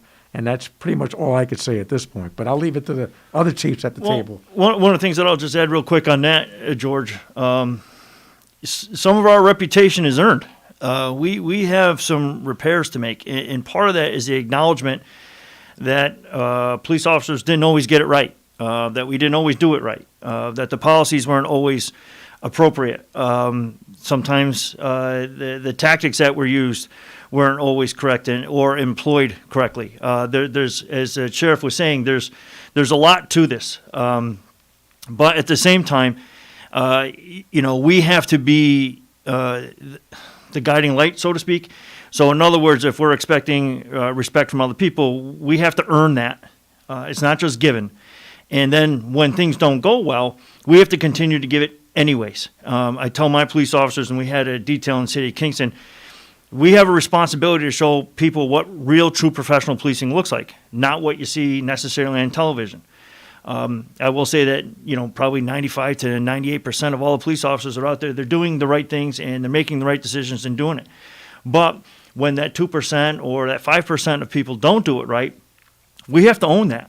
And we can't be surprised when someone yells at us, or, if somebody who has possibly been pulled over for some racial issues in the past, we can't be upset when that person gets pulled over again thinking the same thing is happening. But how you respond to that is equally as important, by showing professionalism and demonstrating clearly what the issue is and how it's going on. And so that's part of the responsibility of law enforcement, is to be able to communicate that. But on top of that is show exactly what professional policing looks like, so they can experience that as well. And then you can start healing some of those wounds. Does that make sense? It does. And leadership plays a huge role in this. It's huge, especially today. And I appreciate everything you just said, because it's 100% right on. Well, and I think obviously when we're talking about that, we're talking about how we're trying to better train our officers how to react to a situation. Obviously, we got to be the professionals in the situation. I think a lot of it goes with what we've been talking about from the beginning of this, is about community interaction. Obviously, the more we get our faces out there, the more we interact with the community, the more the community understands what we're about and what we're doing. Like I said in the beginning, it's the fact of misunderstandings, a lot of it. And obviously, a lot of misunderstandings can escalate. And as we've seen it in time and time again, what really looks like a bad situation in the end, if it was just, if temperament was brought down and people really thought about what was really going on, is it worth what the end result was, and what can we do to avoid that? And that's why we look at a lot of these situations. And yes, as we all don't like video, video does come in a big play when the fact is that how can we do better next time? Now we can watch frame by frame of what actions were taken and what we can do better next time to make this situation not happen. So I concur exactly with you gentlemen. And as I had to pull this down. As Dr. Lawson mentioned too, transparency is so important, and we have to get out and engage the community. I think it's really important. I think that's something I always believed in. I know I've got teased a lot about the amount of media time I get, but that was the objective. Was to put my department out there and to tell people. I had a councilman who's no longer a councilman in our town, but every time I put a press release out, this councilman write me an email basically chastising me for putting out a press release. Well, how is our community going to be aware of what's occurring and what actions we're taking if we don't put that out there? And, and I'll have people call and say, hey, please don't put me in the paper, I got arrested. No, what's good for one is good for all. And that's the other thing we have to keep in mind, is that there has to be equity to everything that we do, because if not, it takes away the legitimacy of what we're trying to achieve. So to me, it's really important. And Greg will tell you, he'll see. I think I'm not to put any other police chief in the county on the spot. And I know for Chief Berardi, it's a little impossible for him to do this. But, you've seen me 10 o'clock at night, sitting at the corner of Main and Partition Street, standing there. I walk a beat as a police chief. And to me, that's important that my community sees their chief walking the beat. Because if I ask my officers to walk the beat, I sure as heck should be doing it myself. Can they see you out there? Well, sometimes they can't. Depends on how high the snow piles are this time of the year. Leave the short guy alone. Sorry, we're just going to have some fun. But I agree with them. Being visible and amongst the community, you can't say you're part of the community and be stuck behind your desk. Can't do it. That's one of the things that I've tried to do, and has been a long-standing tradition, is push people out of the station, especially the supervisors.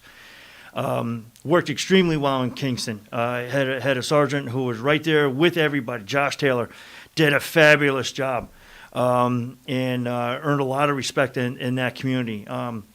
That's how it has to be done. You have to be shoulder to shoulder, because as the sheriff mentioned, this only works if everybody is involved. And I'm going to tell you right now, public, you have a stake in this. You are a stakeholder.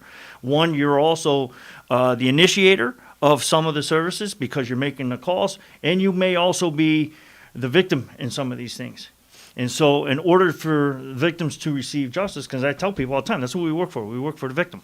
It has to be a team effort. Absolutely. And Chief, again, seeing it firsthand, and not to give you a big head, you got a big head as it is, okay? You got to get out and double door.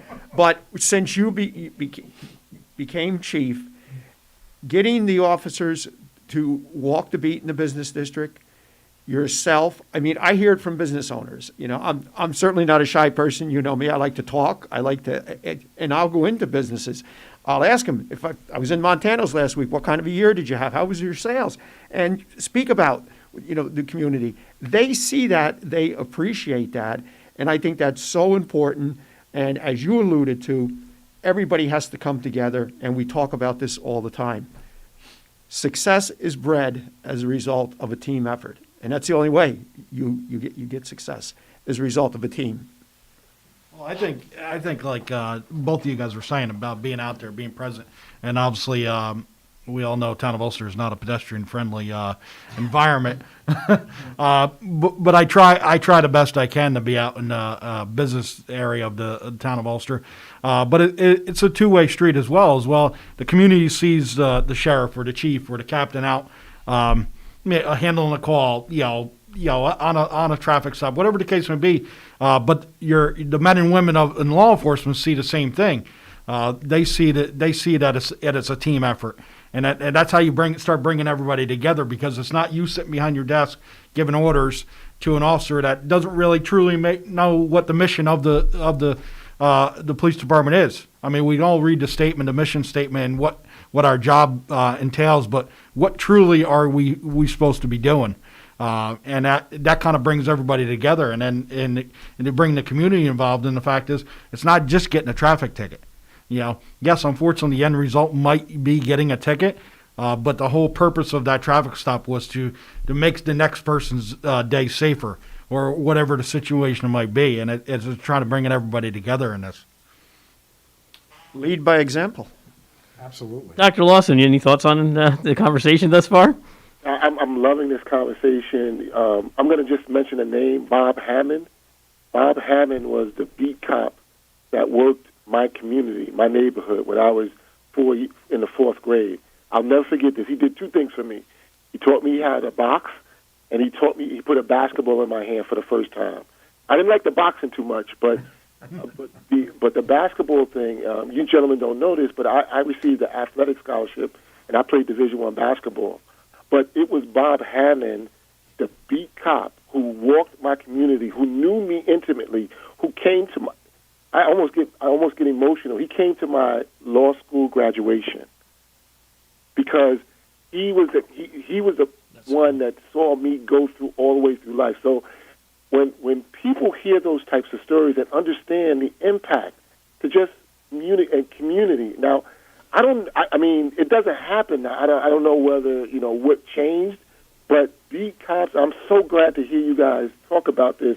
It just warms my heart because I know, just like a couple of the guys that I grew up with, if it wasn't for Bob Hammond, I don't think I'd be talking to you right now. And so that whole connectivity, and that was it. Well, I don't know if you can do it nowadays, but the beat cop was everywhere. We ate pizza with us. That was back when you can get a slice of pizza for 30 cents. He taught us how to play basketball. I remember because it was the first time that I left my city. I was on the team. I didn't play a second, but it was the greatest experience in my life.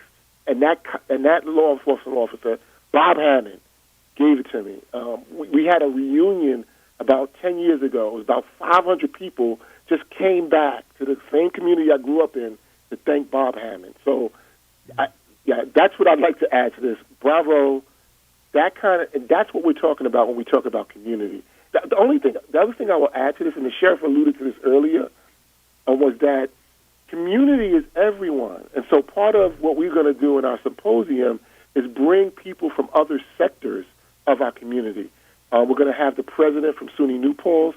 We're going to have Valerie White, who's the executive director of LISC, which is an economic development arm that they fund over $33 billion in New York City for economic and social enterprise endeavors. Because we can't. So community is not just the people. Community is the hospital, is the school system, is the institution of higher education, are the business and employers in our community. We are all in this together, and everybody, I think someone alluded to it, should work collaboratively. This is a collaborative effort. I'll just end with this. There's an African proverb that says, if you want to go fast, go alone. If you want to go far, go together. And that is what this work is all about. We want to go far. We want to be equitable. We want to be inclusive. And we can only do that if we work collaboratively together. Everyone brings something special and unique to this dynamic of this diversity, equity, inclusion work. And we need everybody to be fully participatory. And Doctor, for the listeners that maybe just joined us, I know you mentioned this at the very first half hour you were on. The date of your symposium, the date, time? Okay, so it's going to be a fully virtual symposium on January 13th from 9 a.m. to 5 p.m. And we understand that you can't probably stay for the whole time, but we encourage the people from the different form and revet commissions. Maybe you can stagger it. Maybe somebody can watch the first 2 hours and somebody can watch the third hour so that you can get the information to take back to your respective committees. But it will be virtual, and I would love if I can share a flyer and information to register for the symposium with you so that you can maybe post it on your website or send it out to your listeners. Yes, please do that. Hey, Dr. Larson, thank you very much. It's optimistic, brand new 2021, and I'm an optimistic person, and I think everybody always wants good and focus on the positive, not always the negative. It's a great way to start the year. It's a great way to work together collaboratively, and this is a profession that I love. I've been doing it all my life. I loved it so much I came back. So I love that it's a positive note for a change after dealing with 2020 and having that narrative out there for all of us is important on the positive side. So thank you, Dr. Larson. Yeah, I'll even add thanks for your participation because even from academia, from the business districts, we need more leaders to step in and join the conversation. The time for sitting on the bench is long gone. We need people to get off the bench and get in the game. And the only way we can do that is by offering people a seat at the table.